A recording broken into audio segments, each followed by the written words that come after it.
Answer: a philosophical work that responds to existential questions about life, purpose, and the human condition.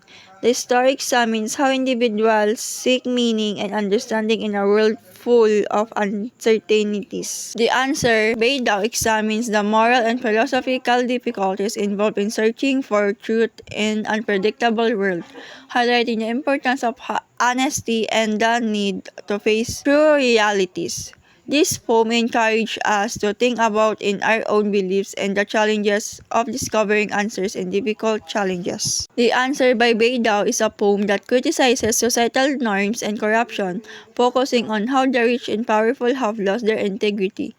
The author challenges the current social order and questions false beliefs, encouraging people to seek change and overcome obstacles.